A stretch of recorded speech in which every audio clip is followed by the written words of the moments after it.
하나님께서 우리에게 주신 말씀은 열왕기하 12장 1절부터 8절까지 말씀입니다. 열왕기하 12장 1절부터 8절까지.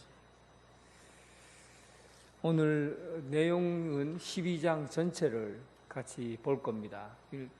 오늘 같이 봉독할 말씀은 12장 1절부터 8절까지 말씀 한 절씩 교독하겠습니다. 예후의 제7년에 요아스가 왕이 되어 예루살렘에서 40년간 통치하니라.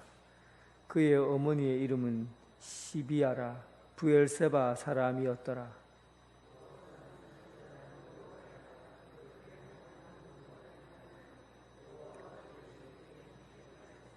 다만 산당들을 제거하지 아니하였으므로 백성이 여전히 산당에서 제사하며 분향하였더라.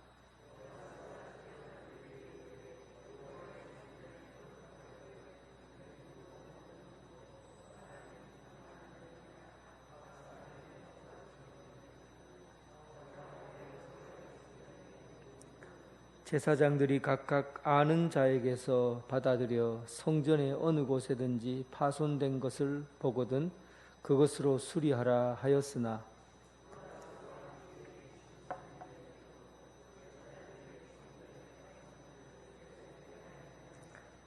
요아스 왕이 대제사장 여호야다와 제사장들을 불러 이르되 너희가 어찌하여 성전의 파손된 데를 수리하지 아니하였느냐. 이제부터는 너희가 아는 사람에게 은을 받지 말고 그들이 성전에 파손한 데를 위하여 드리게 하라.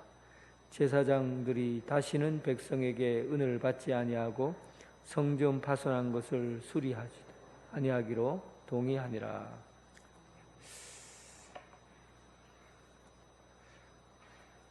오늘 이 요아스 왕에 대해서 요아스 왕이 성전을 수리하고 또 요아스 왕의 그 인생이 어떻게 마무리되어 가는지 그렇게 내용을 정리해서 말씀드리겠습니다.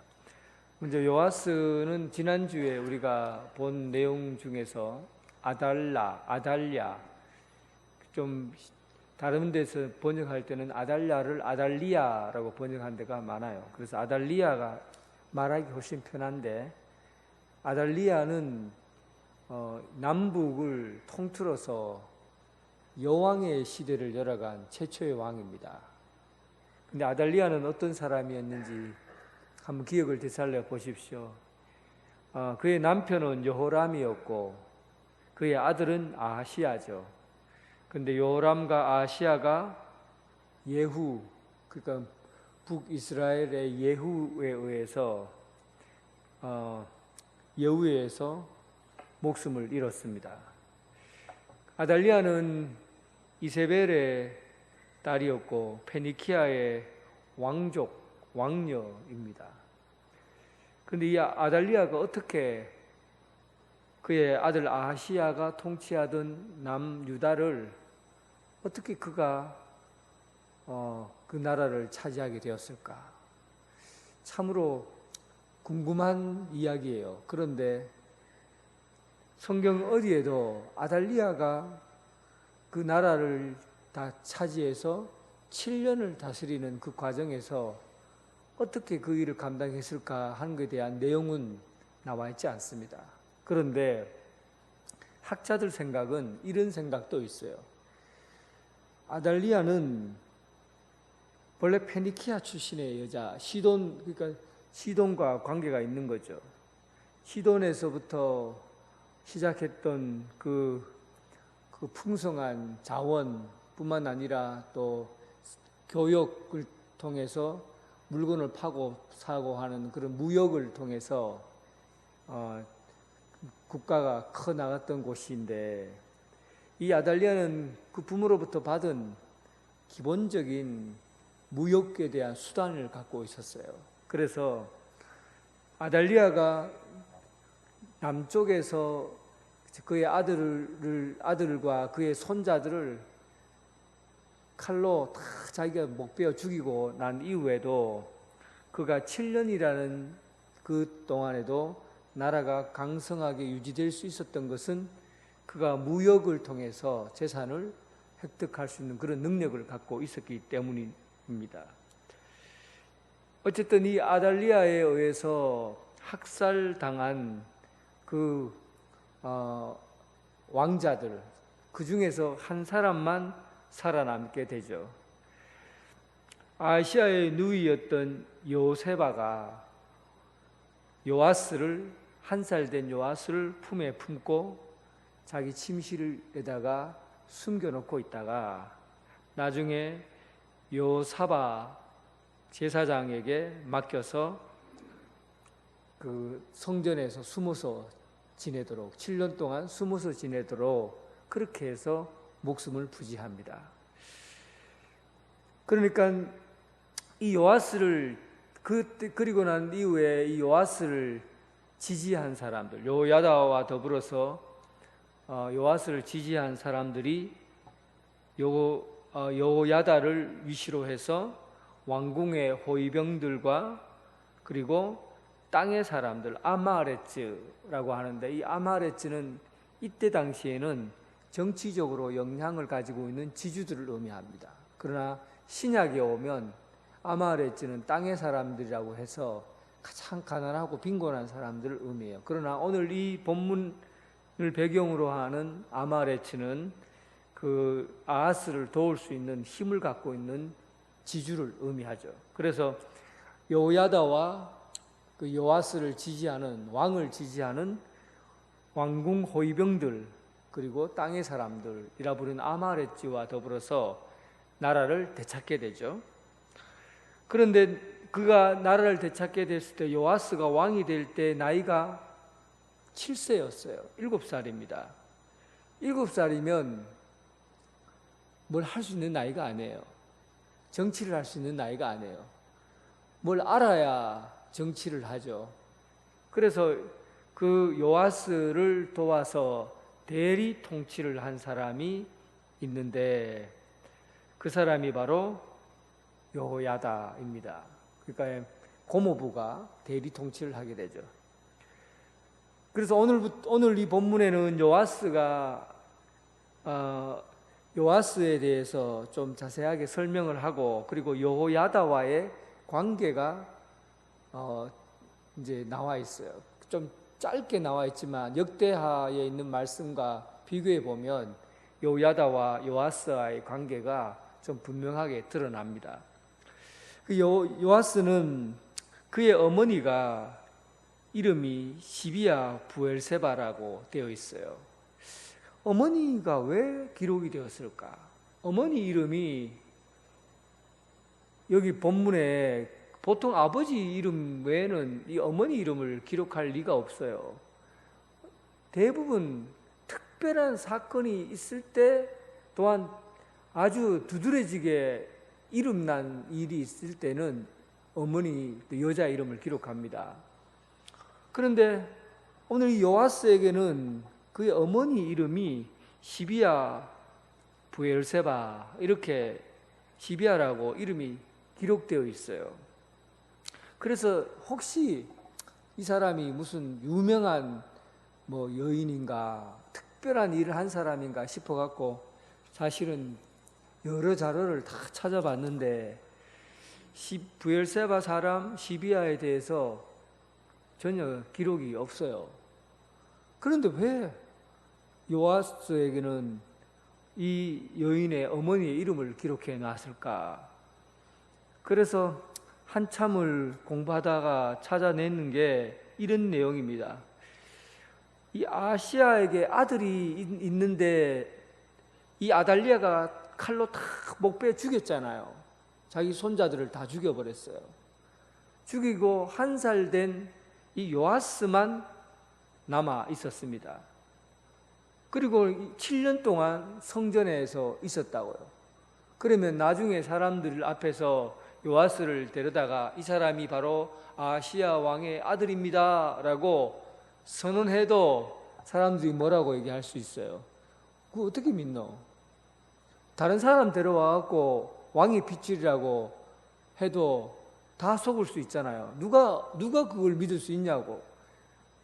아무리 너희가 이거는 너희들이 일부러 짜낸 그 속임수로 만들어낸 아이가 아니냐, 엉뚱한 아이를 데려와서 왕으로 세우려고 한 거 아니냐. 이 왕의 핏줄이라는 게 굉장히 중요했기 때문에 충분히 그럴 소지가 있었던 거예요. 그래서 그의 어머니가 시비아다라고 밝히고 브엘세바 사람이라고 정확하게 밝힌 겁니다. 어머니가 이제 있으면 정확하게 어머니의 아들이라고 하면 아버지에 대해서는 정확하게 알 수가 있잖아요. 그래서 그의 이름이 기록된 거예요. 그러니까 이 요아스는 어릴 때부터 이런 부분에서 상당히 험난한 인생을 산 거예요. 자기는 왕의 아들로 태어났지만은 그의 형들은 다 목 잘라 어릴 때부터 다 죽게 되고, 그리고 자기 혼자만 살아남았는데 그것도 바깥에 마음대로 뛰어놀고 다니지도 못하고 성전에서 숨어서 7살을 7년을 보내야만 했던 그 어린 시절을 갖고 있다고요. 그리고 자기 아버지가 누구라고 말 한마디 못하고 그렇게 살아왔습니다. 그 7살에 등극한 요아스를 대신해서 통치한 사람이 오늘 그 일을 감당한 사람, 고모부 여호야다입니다. 여호야다는 참 훌륭한 일을 한 사람이에요. 그가 요아스를 어려서부터 12절 한번 볼까요? 11장 12절 같이 한번 읽어보겠습니다. 이 여호야다가 이들을 무엇을 가르쳤는가? 11장 12절 여호야다가 왕자를 인도하여 내어 왕관을 씌우며 율법책을 주고 기름을 부어 왕을 삼았다. 그렇게 되어 있죠. 그리고 12장 2절 요아스는 제사장 여호야다가 그를 교훈하는 모든 날 동안에는 여호와 보시기에 정직히 행했다. 요아스가 제사장 여호야다가 그를 말씀으로 양육하고 키우는 모든 날, 이런 날 동안 하나님의 말씀으로 어릴 때부터 나이 20살 어릴 때부터 성인이 되기까지 하나님의 말씀으로 그를 양육했다고 되어 있어요. 그리고 하나님의 말씀을 양육받은 요아스는 사는 날, 그가 있는 날 동안에는 하나님 보시기에 정직하게 행했다. 그리고 오늘 여기 열왕기에는 기록되어 있지 않지만 역대하 24장 3절에 보면 여호야다가 그의 왕비가 될 사람을 2명의 왕비를 선택해서 줍니다. 그래서 요아스의 결혼할 대상을 세우기도 하고, 그러니까 모든 삶의 모든 부분들을 결혼까지도 이 여호야다가 그를 대신해서 키우고 나라를 통치한 겁니다. 그러니까 결국은 이 나라의 권력은 왕에게 있지만 실질적인 권력은 누구에게 있는 겁니까? 여호야다에게 있었어요. 근데 참 여러분, 권력이라는 게 매력적이잖아요. 권력은 참 매력이 있어요. 힘을 가져본 사람은 이 권력의 매력에 헤어나오지 못합니다. 권력은 마치 그래서 욕심과 같아요. 욕심은 잡으면 잡을수록 더 많이 잡으려고 하잖아요. 가지고 있는 사람이 더 많이 가지려고 하잖아요. 권력이라는 것은 욕심과 같아요. 그만큼 채우려 하고 더 많이 가지려 하고 더 높은 데 앉으려고 하는 게 권력이에요. 그래서 오늘 이 여호야다가 권력을 가지고 이 나라를 대신 통치하다 보니까 결국은 이 요아스를 허수아비로 만든 겁니다. 이 부분에서 요아스는 자기가 왕이면서도 그 왕의 자리에서 결정하고 선택하고 이 일을 왕으로서 아무것도 못하니까 결국은 이 요아스 안에 이 속에 불만이 칵 잠재되어 있었던 거예요. 그리고는 언젠가는 내가 이 자리를 차지하게 될 거다라는 그런 형태의 내용들을 보입니다. 그게 어디서 나타나냐면 오늘 계속 그 후반부에 내용이 나타나요. 어떤 부분에서 나타나느냐 하면 왕이 되었는데도 왕으로서 결정할 수 있는 게 아무것도 없어요. 다 여호야다가 결정하고 해요. 자기 결혼까지도 여호야다가 다 알아서 하는 거예요. 고모부가 다 알아서 하니까 자기는 그냥 시키는 대로 하는 그런 왕이 되어버린 거죠. 결국은 이런 부분에서 마음속에 여호야다가 자기를 말씀으로 양육하고 하나님의 일들을 도모하려고 했지만 하나님의 일조차도 거부하게 됩니다. 하나님의 명령조차도 하나님의 말씀으로 살아가야 되는 그 일조차도 은근히 반대편에서 일을 하려고 하는 그런 부분들을 내비쳐요. 3절에 보면 12장 3절 같이 읽어보겠습니다. 다만 산당들을 제거하지 아니하였으므로 백성이 여전히 산당에서 제사하며 분향하였더라. 이렇게 여호야다가 절대 권력을 가지고 나라를 대신 통치하고 있으면 당연히 제사장이니까 산당들을 다 없앨 거 아니에요. 그런데도 산당들이 남아 있었어요. 안 없애려고 한 게 아니겠죠. 분명히 이것은 요아스가 산당을 제거하지 않은 겁니다. 그러니까 은근히 여호야다에 대한 대립각을 세우는 거죠. 여호야다에 대해서 견제하는 그런 생각을 갖게 된 거예요. 그 사건이 두 가지로 나타나요. 또 한 가지 사건이 나타나는데 하나는 성전을 수리하는 일들, 이 일에 대해서 또 여호야다와 제사장들과 이 다툼은 아니고 이게 의견이 좀 달라졌는데 그 부분이 오늘 본문에 설명되어 있어요. 사실은 성전을 우리는 그냥 하나님 앞에 예배드리고 제사하는 그런 곳으로 우리는 생각하지만 이 이스라엘 이 땅 전체 국가라는 차원에서 성전이 지어졌을 때 이 성전을 지은 사람이 누굽니까? 솔로몬이 성전을 지었잖아요. 그리고 신약 시대는 헤롯이 성전을 지었죠. 성전은 누가 짓느냐 하면 왕이 짓는 거예요.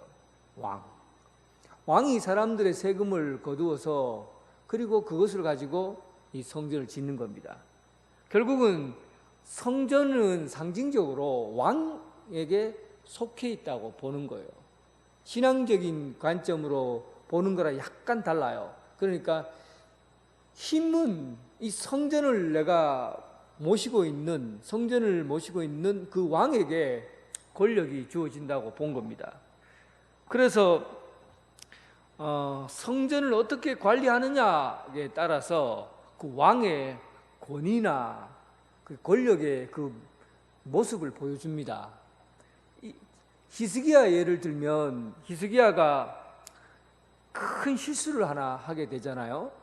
히스기야가 바벨론 사신들이 히스기야 앞에 다 왔을 때 히스기야 병이 고쳐진 걸 보고 문병을 왔죠. 고치고 난 다음에 축하하라고 바벨론 사신들이 왔어요.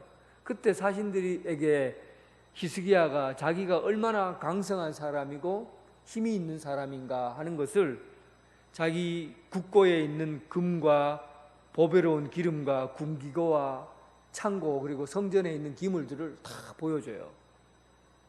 그러니까 왕이 얼마나 대단한 힘을 갖고 있는가라는 것을 보여주기 위해서 이 사신들에게 그 다 공개하는 거죠. 그래서 나중에 결론적으로 바벨론이 예루살렘을 칠 때 성전에 있는 물건들을 다 가져가 버리잖아요. 그게 누가 실수한 거냐면 히스기야가 실수한 거예요. 인생에서 가장 큰 실수가 히스기야가 성전에 있는 것들을 사신들에게 보여줌으로 인해서 실수를 한 거죠. 근데 왜 히스기야가 성전에 있는 기물들을 보여주려고 한 겁니까? 나는 이 정도의 힘을 갖고 있는 왕이다, 이런 자기가 대단한 사람이다라는 것을 보여주려고 한 거예요. 그러니까 왕은 성전을 수리하고 성전을 정비하는 것으로 왕의 권력이 얼마나 생생한가, 왕의 권력이 얼마나 힘 있는 자리에 있는가 하는 것을 알 수 있는 거죠. 솔로몬 시대 때 왕의 그 권리가 얼마나 큰가라는 걸 보여주기 위해서 뭘 만들었다고 그랬습니까? 계단이 수십 개 계단이 있는 계단을 만들고 그 위에다가 상아로 만든 뿔을 옆에 달고 높은 데 앉아갖고 뒤에 앉아있는, 뒤에는 사자가 탁 있고 그런 모습에 있는 그 의자를 왕의 권력이 이 정도다라는 것을 보여주기 위한, 과시하기 위해서 그렇게 높은 의자를 만든 거예요. 그러니까 이와 같이 이 요아스는 성전을 수리함으로 인해서 신앙적으로 볼 때는 야, 요아스 이제 성전을 수리하고 개혁하는 왕이구나 하고 우리는 요아스는 참 괜찮은 왕이다 이렇게 평가하겠지만 그 속을 들여다보면 달라요. 이것은 지금 대제사장 여호야다와 이 대립각을 갖고 있는데 그 일을 표면적으로 내가 네보다 이제는 더 나은, 이제 내가 권력을 내가 왕으로서의 일을 하겠다라고 하면서 시작한 일이 성전을 수리하겠다고 공포한 겁니다. 그래서 4절에 요아스가 제사장들에게 이르되 여호와의 성전을 거룩하게 하며 드리는 모든 은 곧 사람이 통용하는 은이나 각 사람의 몸값으로 드리는 은이나 자원하여 드리는 여호와의 성전에 드리는 모든 은을 가져와서 이 은을 제사장들에게 주어서 이 제사장들로 하여금 파손된 성전을 수리하도록 그렇게 왕이 명령을 내린 겁니다. 여기서 수입원이, 보통 왕이 수입원으로 세금으로 거둘 수 있는 필수적인 것들이 세 가지가 나오죠. 하나는 인구조사에 의해서 생명의 속전을 거둔다. 그리고 하나님 앞에 서원해서 드리는 것을 은으로 드리고, 그리고 자원해서 드리는 모든 것들을 또 하나님 앞에 드릴 때 은으로 드리게 돼요. 은이라고 해봤자 그냥 이렇게 조각이에요. 조각을 이렇게 한 11.4g, 그걸 1세겔이라고 그래요. 11.4g 정도 되는, 그 1세겔 정도 되는 세겔, 은으로 만든 세겔은 그 정도 세금을 주는데, 보통 그 성전세를 반세겔 정도를 의무적으로 내게 되어 있어요. 남자이고 이스라엘의 군인으로 갈 수 있는 그런 남자들은 대부분 성전세를 냅니다. 반세겔을 내요. 그 반세겔이 11.4g이에요. 그러니까 우리나라 돈으로 하면 한 14만 원 정도, 지금 그 정도 된다고 봐죠. 성전세 14만 원은 내야 돼요. 그리고 특별하게 드리는, 서원에서 드리는, 자원에서 드리는 것도 은 조각 세겔로 내는 거죠. 그 모양이 우리나라처럼 동그랗게 해서 만들어내는 것이 아니라, 그때는 기술이 없으니까 은 같은 거 조각조각을 대충 떼갖고, 그리고 그람수에 달아갖고, 그리고는 이거 반세겔이다, 1세겔이다, 2세겔이다 이렇게 해서 주는 거거든요. 어쨌든 이 왕이 거둘 수 있는 것은 이 세겔이에요. 세겔을 거두어서, 그리고 이걸 가지고 이제 왕 성전을 수리하도록 그렇게 하는데, 거기 보면은 본문에 보면 제사장 중에서 이것을 회개하는 제사장을 세웠다. 회개하는 제사장은 어떤 제사장이냐 하면, 이 사람은 대제사장이 가장 믿을 수 있는 사람으로 회개 업무를 맡긴 겁니다. 이 말은 사실은 제사장들이 돈을 거두면 자기 마음대로 하겠다는 거예요. 자기가 다 아는 사람을 거두게 되니까. 그래서 해보니까 성전세를 거두고 다 거두었는데 돈이 중간에 다 사라져버리고 없는 거예요. 왕이 명령을 내렸는데도 돈이 거두어지질 않고, 돈이 거두었다고 하는데 돈이 없어져 버렸어요. 왜 그러냐 하니까 제사장들이 자기들이 잘 아는 사람들 회개를 두게 되고, 그리고 제사장으로서 업무를 하는 사람들에게 돈을 그냥 생활비로 나눠줘 버린 겁니다. 사실은 그럴 수도 있어요. 왜냐하면 아달리아가 통치하면서 7년을 성전을 사용하지 않았잖아요. 그럼 제사장들은 뭐예요? 제사장들은 할 일이 없으니까 어디 가서 돈벌이를 해야 되는데, 하나님이 주신 것으로만 살아야 되는 제사장이 어떻게 먹고 살아요? 그러니까 지금까지 삭을 못 받고 있었는데 돈이 들어오니까 아이고 잘 됐다 하니까 자기들이 그냥 돈을 다 나눠 가진 거예요. 그러니까 성전을 못 짓게 되는 거죠. 성전을 수리를 못 하는 거예요. 그래서 요아스가 특별한 조치를 취합니다. 제사장들로 하여금 성전 수리하는데 손을 다 떼도록 해버렸어요. 제사장들에게 손을 못 떼도록 하고, 그리고 성전 문 어귀에다가 함을 만들어 놓고, 우리 교회 헌금함처럼 헌금함을 탁 만들어 놓고, 자기가 내야 될 세금은 그 안에다가 그냥 집어넣도록 그렇게 했어요. 세계를 다 자기가 세금 내야 될 만큼 다 집어넣도록 하고, 그리고 그 세금을 거둬진 것을 다 거둬들이면 딱 봉해갖고는, 그리고는 그것을 왕에게 직접 가져오게 된 겁니다. 그리고는 이 왕이 이것을 성전 수리하는 사람에게 그대로 지급해 버렸어요. 나눠줘 버렸어요. 그러자 그 수리하는 사람, 미장하는 사람, 그런 각 분야에서 일하는 사람들이 그 돈을 받아서, 그리고는 그 교회의 성전을 수리하게 된 것이죠. 이렇게 해서 성전 수리를 완성할 수 있었던 겁니다. 그런데 이 요아스가 왜 불행한 사람이냐 하면, 성전을 수리하고 또 성전을 보존하기 위해서 그가 한 마음이 어떤 마음이어야 돼요? 내가 하나님 앞에 죄를 범했고, 우리 민족이 하나님 앞에 죄를 범했고, 하나님의 집을 이렇게 방치해 둔다는 것은 하나님의 얼굴에 먹칠을 하는 겁니다. 그래서 하나님의 집을 제가 깨끗하게 수리하고 하나님의 전에 아름다운 향기로 제물로 예배드리는 장소가 되게 하겠습니다. 이런 마음으로 성전을 수리해야 되는데, 이 성전 수리하는 것으로 왕의 권력, 이제 여호야다라는 그런 이제 고모부의 힘에, 내가 힘보다도 내 왕의 말을 듣고 움직이는 백성들이 있다. 그리고 성전을 세워서 왕이 가지고 있는 이 권력을 보여주려고 한 거예요. 과시하려고 한 것이죠. 그러니까 얼마나 불쌍해요. 신앙이라는 게 여러분 수단이 되어서는 안 돼요.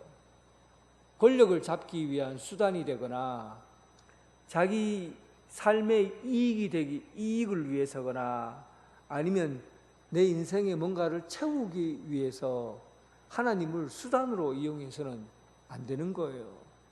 그런데 이 요아스는 하나님 앞에 드리는 것이 얼마나 가치 있는 일이라는 것을 모르고 권력에 대한 것에만 집중하게 된 겁니다. 거룩한 것을 개에게나 돼지에게나 주지 말라. 그것이 진주 목걸이라고 해도 개나 돼지는 그 진주 목걸이가 귀한 줄 모르잖아요. 한 끼 밥 먹는 게 낫다고 보죠. 이 요아스는 하나님께서 주시는 그 귀한 가치들을 그는 외면한 채 잊어버리고 오직 자기 권력이 살아있다는 것을 요야다를 통해서 보여주려고 한 겁니다. 이 사건이 결정적으로 드러나게 된 이유가 있어요. 제가 괜히 이야기를 지어내려고 한 게 아니에요. 18절에 보면 그가 한 행위가 드러납니다. 18절 같이 읽어보겠습니다. 유다의 왕 요아스가 그의 조상들 유다 왕 여호사밧과 여호람과 아하시야가 구별하여 드린 모든 성물과 자기가 구별하여 드린 성물과 여호와의 성전 곡관과 왕궁에 있는 금을 다 가져다가 아람 왕 하사엘에게 보냈더니 하사엘이 예루살렘에서 떠나갔더라. 이 일은 조금 이제 역사적인 사건이니까 좀 역사적인 그 내용을 좀 봐야 됩니다. 아람 왕 하사엘, 이게 북쪽에서 그 예후, 북이스라엘의 예후를 이 하사엘이 치잖아요. 그래서 하사엘이 나중에 하사엘에 의해서 예후가 끝나게 됩니다. 그리고 이 하사엘은 아수르와 이 경쟁 관계에 있어요. 아수르도 함부로 할 수 없을 만큼 이 하사엘이 굉장히 힘이 있습니다. 나중에 이 아람 제국이 시들어지면서 아수르가 강성해지고 이 아수르가 나중에 북이스라엘을 쳐서 멸망시키잖아요. 그런데 어쨌든 아람 왕 하사엘은 지금 굉장한 힘을 갖고 있는 사람이에요.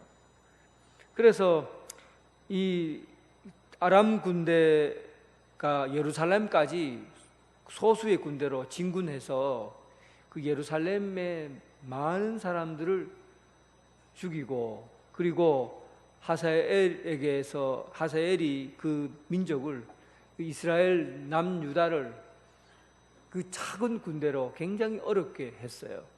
그래 그 과정을 본 이 요아스가 이 하사엘이 다시 진군해 오면 이제 우리나라는 끝난다 이렇게 생각을 하고는 성전에 있는 금과 그리고 자기가 가지고 있는 금과 이런 것들을 다 끌어모아다가 이 하사엘에게 갖다 바친 겁니다. 이 얘기예요. 그러니까 요아스가 하나님의 전을 깨끗하게 수리해서 이 전이 하나님께 영광이 되기 위해서 세웠다고 한다면, 그가 하나님의 전쟁이 일어났을 때 성전의 것을 자기가 싹 걷어다가 왕에게 바치는 경우가, 이게 신앙적입니까? 그의 마음은 그럴 마음이 전혀 없었던 거예요. 하나님 나라를 위해서, 하나님의 왕국을 위해서 자기 자신을 희생하고자 하는 마음이 아니라 정치 권력을 잡기 위해서 그 성전을, 하나님의 것을 가지고 자기가 이용한 거예요. 결국은 그로 인해서 역대하 24장 24절에 보면 이 요아스가 한 내용에 대한 평가가 나옵니다. 아람 군대가 적은 무리로 왔으나 여호와께서 힘이 큰 군대를 그 손에 붙이셨으니 이는 유다 사람들이 그들의 조상들의 하나님 여호와를 버렸습니다. 결국은 아람의 작은 군대가 왔지만은 이스라엘의 큰 군대가 망하게 된 것은 하나님이 아람 군대에 손을 들어줬기 때문이라고 평가한 거예요. 그리고는 하나님께서 그 유다 사람들을 하나님이 버리셨기 때문에 그들이 망하게 되었다는 겁니다. 하나님을 이렇게 소홀하게 대하는 요아스, 그의 행동으로 인해서 결과적으로 어떤 일이 난 겁니까? 하나님께서 하사엘에게 손을 들어주셔서 그의 나라를, 요아스가 자기 권력을 지려고 했던 그 성전의 금과 은 모든 기물들을 하사엘에게 다 바치게 된 그런 결과를 낳게 되었습니다.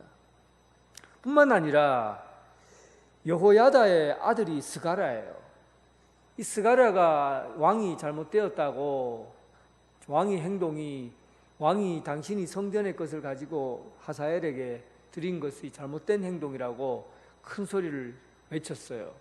그러자 여호야다는 이미 죽었고, 그 다음에 그의 아들 스가랴를 그를 잡아다가 돌을 들어서 그를 처형시켜 버립니다. 여호야다의 아들이에요. 여호야다의 아들을 자기가 돌을 들어서 처형시켜버려요. 요아스가. 어떻게 여러분 이런 일이 역사 가운데 있을 수 있을까? 어떻게 이런 일이 있었을까? 두 가지를 우리는 생각해 볼 필요가 있어요. 첫 번째는 요아스에게 있어요. 요아스는 은혜를 잊어버린 거예요. 사실 이게 얼마나 큰 은혜입니까? 7살, 1살 때 그가 하나님의 은혜가 아니면 요야다의 그 베푼 그의 헌신과 사랑과 은혜가 아니면 그는 살 수가 없었어요. 그리고 그를 마치 갈대상자에서 품으셔서 보호해줬던 그 하나님의 은혜가 그 요아스의 그 어릴 때 인생에 그대로 남아있는 거예요. 그리고 그가 자라면서까지 하나님의 말씀으로 양육을 받아서 정직하게 그 나라를 세워왔잖아요. 그런데 그는 이 요아스 왕의 문제는 뭐냐면 그것을 하나님의 은혜로 받아들여야 되는데 하나님의 은혜를 생각하지 않은 겁니다. 하나님의 은혜가 내 삶에서 그렇게 크고 위대하고 엄청나게 그의 삶을 덮고 있는데도 그는 자기가 지금 손해보고 있다는 생각을 하고 있고 그가 자기 왕으로서의 자리를 지키지 못하고 있다. 왕이 허수아비다라는 생각을 하기 때문에 이 요야다를 반대해서라도 하나님 반대편에 서서라도 내 마음대로 한번 권력을 잡아보겠다. 이게 신앙이었어요. 그러니까 여러분 신앙생활을 하는 게 죄송합니다. 여러분 우리가 모태신앙이라고 해도 진심으로 하나님을 내가 만나지 않으면 누군가에 의해서 이끌려서 온 신앙은 그 참 신앙이라고 할 수 없다는 거예요. 하나님께서 어렸을 때부터 나를 부르시고 선택하셔서 지금까지 이렇게 이끌어 오셨다고 하면 우리는 그 은혜를 깊이 생각해야죠. 당장에 현실적으로 내가 조금 다른 사람보다 힘이 약하고 부릴 수 없는 그런 지경에 있다고 해도 지금까지 자기에게 한 행위를 보면 그 은혜가 얼마나 큽니까? 또한 두 번째 문제는 이 여호야다에게 있었어요. 여호야다 역시 권력의 한계를 가져야죠. 왕의 자리 딱 성인의 자리에 서면은 얘는 자기가 손을 딱 떼야죠. 전부 위임하고 왕으로서 그 역할을 감당할 수 있도록 해줬으면 그 자리에서 그 일을 할 수 있도록 자기는 물러서야 되는 거예요. 그게 여러분 그 왕을 돕는 자의 역할입니다. 섬기는 자의 역할이죠. 그런데 그걸 넘어서 버린 거예요. 끝까지 나이가 23살이 되도록 왕을 마음대로 하려고 하고 그러니까 그의 왕이 불만을 터뜨리고 그리고 대립각을 형성하고 나라를 엉망진창으로 만들어버리게 된 겁니다. 잘 하나님의 말씀으로 잘 살아가다가 끝내 말년에 이런 어려움이 있게 된 것이죠. 한국 교회가 어려움을 겪는 이유도 이런 부분에 있어요. 참 젊었을 때 교회가 젊었을 때는 그 어려운 과정을 잘 이겨내다가 어느 순간에 교회가 성장하고 커나가고 할 때 그때는 힘의 싸움에 휘둘리다 보면 교회가 이리저리 갈라지고 없어져 버리고 그런 일들이 일어나게 됩니다. 사랑하는 성도 여러분, 먼저 하나님의 은혜가 우리의 삶을 지배하도록 생생한 하나님의 사랑에 대한 기억을 여러분 잊어버리지 마시기 바랍니다. 하나님이 우리를 얼마나 사랑하시고 얼마나 큰 은혜를 베푸셨는가 잊어버리지 마세요. 그리고 우리가 해야 될 일들은 언제나 내가 해야 될 일은 그 자리에서 그때가 지나면 언제나 손을 놓을 수 있고 또 위임할 수 있고 이런 자기 자리를 지켜나가서 아름다운 교회, 성숙한 교회로 자라가는 그런 교회가 되길 주님의 이름으로 축원합니다. 하나님 아버지 감사합니다. 하나님께서 우리를 얼마나 사랑하셨는지 어릴 때부터 요아스를 키워오셨던 그 하나님의 사랑이 우리 교회 어렸을 때부터 돌봐주시고 그리고 장성하기까지 지켜주시고 보호해주신 은혜를 감사합니다. 하나님께서 우리에게 맡겨주신 사명이 무엇인지 알고 이제 그 길을 바르게 걸어갈 수 있도록 도와주시옵소서. 하나님 아버지, 참으로 형식적으로 겉으로 믿음 생활하지 않게 도와주시옵소서. 오랜 시간 동안 신앙생활 했다고 해서 그 신앙이 전부라고 생각하지 않게 하시고 진심으로 몸과 마음과 정성을 다하여 주님을 사랑하고 주님을 섬기고 봉사하고 헌신하는 그런 믿음의 권속들 되게 하여 주옵소서. 예수님 이름으로 기도드립니다. 아멘. 예, 교회 소식 전해드리겠습니다.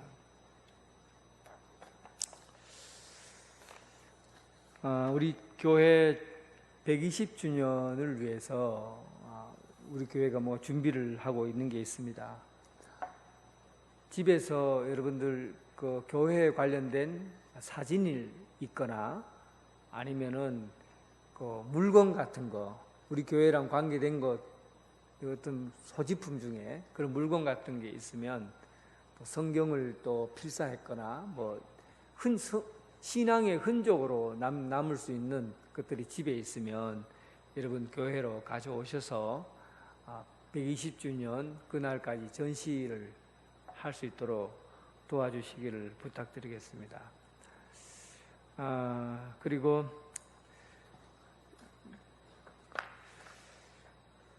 교회 울산노회 성적장학금에 관해서는 주보를 참조해 주시기 바라고요. 김광택 장로님, 송미숙 권사님의 아들 김찬성 군이 결혼식이 있습니다. 13일 토요일 오후 3시고요. 우리 교회 성도들은 가능하면 교회 주차장에는 주차하지 마시고 외곽에 하시든가 아니면 차를 가지고 오지 않으시면 결혼식에 큰 도움이 될 거라고 생각합니다. 협력해 주시고 같이 함께 잘 도와줄 수 있기를 부탁드리겠습니다.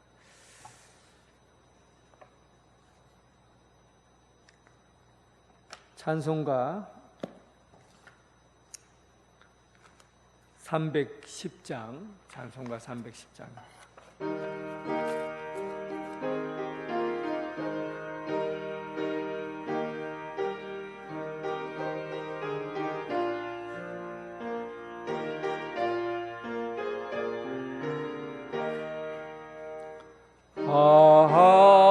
하나님의 은혜로 있을 데 없는 자 왜 구속하여 주는지 난 알 수 없도다.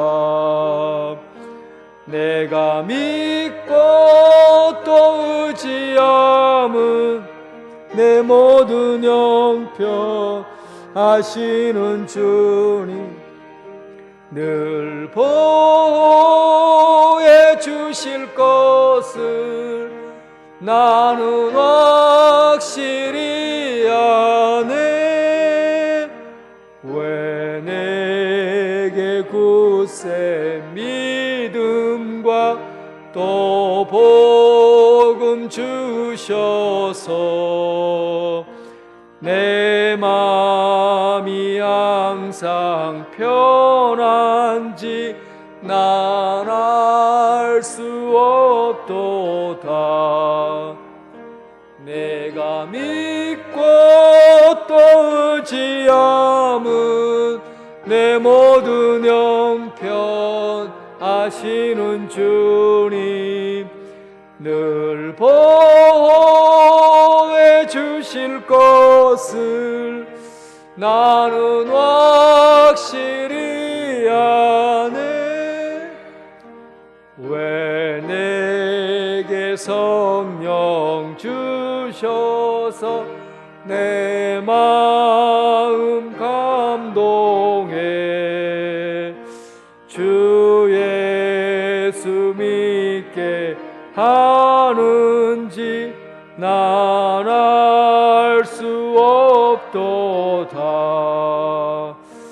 내가 믿고 또 의지함은 내 모든 형편 아시는 주님 늘 보호해 주실 것을 나는 확실히 아네. 주 언제 강림하실지 혹 밤에 혹 낮에 또 주님 만날 그곳도 난 알 수 없도다.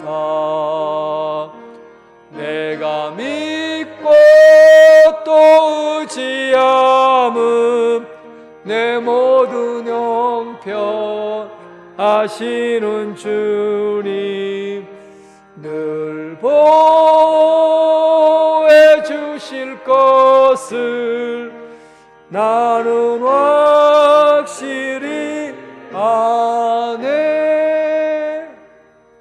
주님 가르쳐주신 기도로 예배를 마치겠습니다. 하늘에 계신 우리 아버지, 아버지의 이름을 거룩하게 하시며 아버지의 나라가 오게 하시며 아버지의 뜻이 하늘에서와 같이 땅에서도 이루어지게 하소서. 오늘 우리에게 일용할 양식을 주시고 우리가 우리에게 잘못한 사람을 용서하여 준 것 같이 우리 죄를 용서하여 주시고 우리를 시험에 빠지지 않게 하시고 악에서 구하소서. 나라와 권능과 영광이 영원히 아버지의 것입니다. 아멘.